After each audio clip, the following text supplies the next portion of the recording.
pemirsa Dewit, ketemu lagi ya sama kami Dia Radisti yang sekarang lagi jalan-jalan nih ke Yogyakarta. Kami dia pengen sekali deh ketemu dengan seorang seniman, budayawan yang kayaknya memang darah seni itu mengalir sangat kental dalam dirinya. Nah, dia ini sering sekali melakukan kritik sosial politik dalam banyolan-banyolannya. Gimana kalau langsung aja kita temui? Yuk!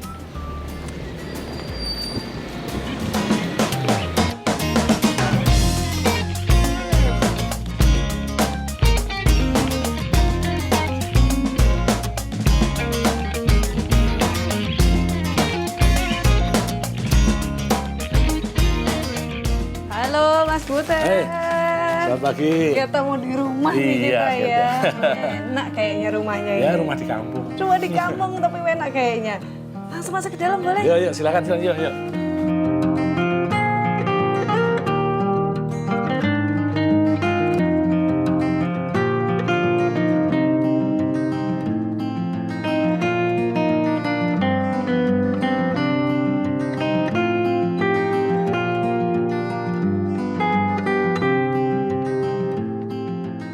Nah pemirsa Dewit, kami dia sudah berada di rumah Mas Butet Kartarjoso. Apa kabar Mas? Baik. Coba salah nggak saya spellingnya barusan?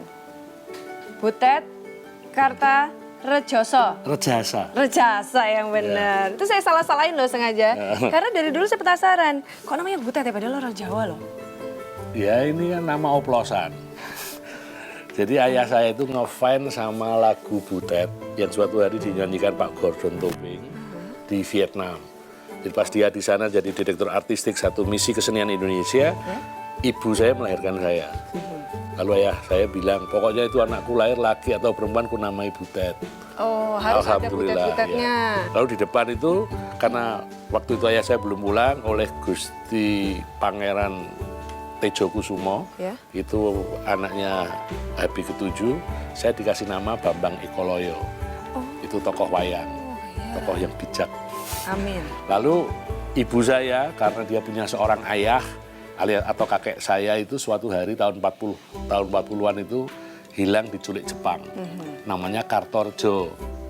Maka ibu saya mematrikan nama ayahnya kepada saya. Tapi kalau anak kecil namanya Kartorjo itu nggak pantas. Katanya ketok kewut gitu kayaknya. Kelihatan tua ya jadinya ya. Nah dipantas-pantasin jadi Kartarjasa itu. Padahal malah masuknya hampir mirip seperti suku Sunda ya? Iya, jadi kesannya Sunda ini oplosan Batak, Sunda, Jawa. Bagus. Nggak apa-apa, namanya juga Indonesia. Ya. Indonesia banyak suku di dalamnya. Jadi sebuah Indonesia yang dibayangkan itu ada di dalam diri saya. Amin. Memang benar sih ya, identik sekali memang. Kalau ngomongin soal Mas Butet itu pasti ngomonginnya soal bagaimana menirukan para presiden-presiden yang ada di Indonesia. Ya tak? Kali ya. Iyalah, sampai sekarang kacamatanya aja masih seperti itu. Sudah nggak bisa dipungkiri lagi. Tapi sebelum kita ngomongin soal masalah tiru-meniru, soal presiden, identitas dan lain sebagainya. Mumpung lagi di rumah. Rumahnya seorang seniman budayawan tuh kayaknya udah ketebak. Pasti rumahnya ya nyeni yang model kayak Jangan menyebut saya budayawan. Loh kenapa? Itu derajat terlalu tinggi untuk saya. Saya itu cuma pengecer jasa akting. Kalau budayawan itu levelnya itu sudah anti duniawi, sudah jiwanya sumele, wah sudah betul-betul itu sufi lah. Kalau aku itu masih tingkat buruh. Suka memang merendah ya untuk menaikkan mutu itu memang begitu. Oh bukan begitu, ini bisa menyinggung perasaan para budayawan beneran. Soalnya harus orang kan harus jujur. Betul. Jadi saya harus segera mengkoreksi ketika orang salah mempredikati saya. Jadi lebih pantasnya disebut sebagai? Kalau paling aman untuk saya itu pengecer jasa akting. Pengecer jasa akting. Kenapa ada pengecernya itu loh depannya? Padahal aktor aja juga boleh toh? Ya tapi aktor itu terlalu congkak.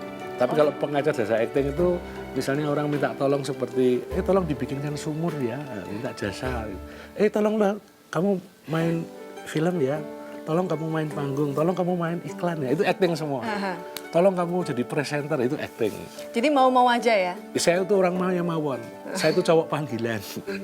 Jadi si Matupang juga ya, siang malam tunggu panggilan. Sama loh kita berdua berarti ya. Mas Butet balik lagi nih ke masalah rumah. Rumahnya enak banget deh. Iya, rumah ini yang mendesain, yang hebat itu yang mendesain. Oke, bukan Mas Butet sendiri yang desain? Enggak, saya itu cuma pengecer jasa acting. Lah kan siapa tahu actingnya salah satunya adalah gambar. Ini didesain oleh seorang arsitek, namanya Eko Prawoto. Konsepnya sih kayak cuma mengusulkan aja. pokoknya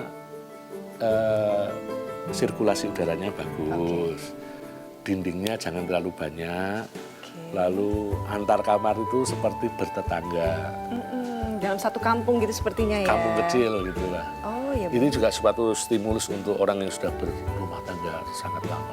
Sudah berapa tahun memang Mas? Baru 35 tahun. Waduh, saya aja baru 7 tahun tuh ya. Kayaknya asam garamnya udah lebih banyak lagi kalau ngomongin Mas Jadi Butet. stimulusnya itu gini loh, daripada bosan sama istri. Jadi ini kan kamar saya nih misalnya nih, Ya. saya buka jendela. Tapi memang ini kamar utama kan? Kamar tidur ya. Ini kamar anak saya.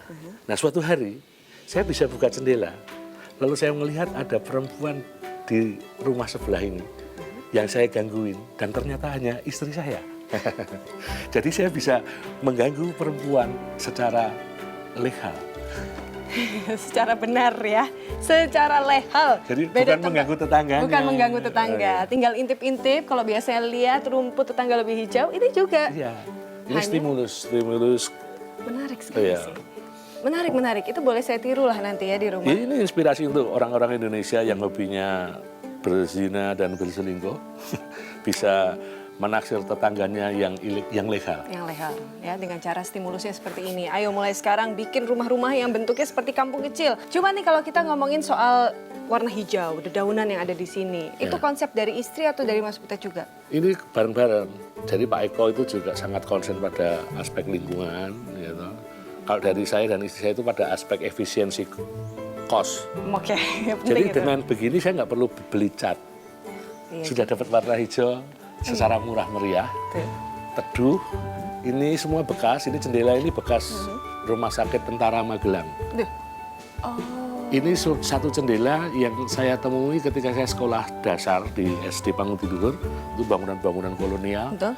Waktu itu saya ngimpinya, pokoknya kelak kalau saya punya rumah, saya kepengen punya jendela yang tingginya 3 meter itu. Dan saya dapatkan di Rumah Sakit Tentara Magelang pas dibongkar kebetulan tahun itu. Itu ngambil puing atau beli? Beli dong. Oh, beli. Jadi itu banyak itu kayu-kayu bekas seperti lantai di teras itu bekas kamar mayat. Itu terakota dari Itali, Oke. bangunan kolonial. Jangan Jadi- dilihat bekas kamar mayatnya, jangan Semua ya. ini bekas-bekas dan biasanya bekas-bekas itu banyak jinnya. Di sini jadi banyak. Saya bersahabat dengan jin.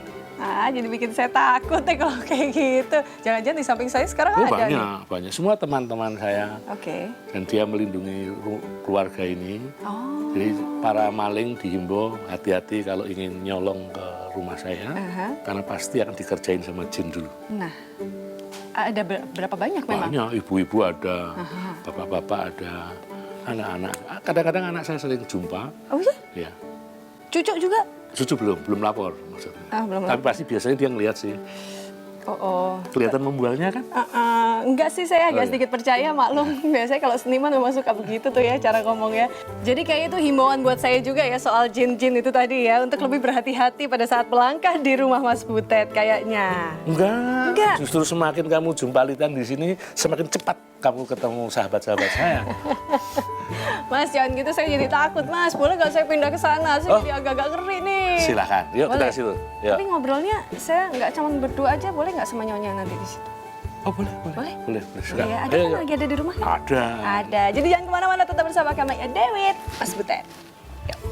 Sana ya, Mas ya.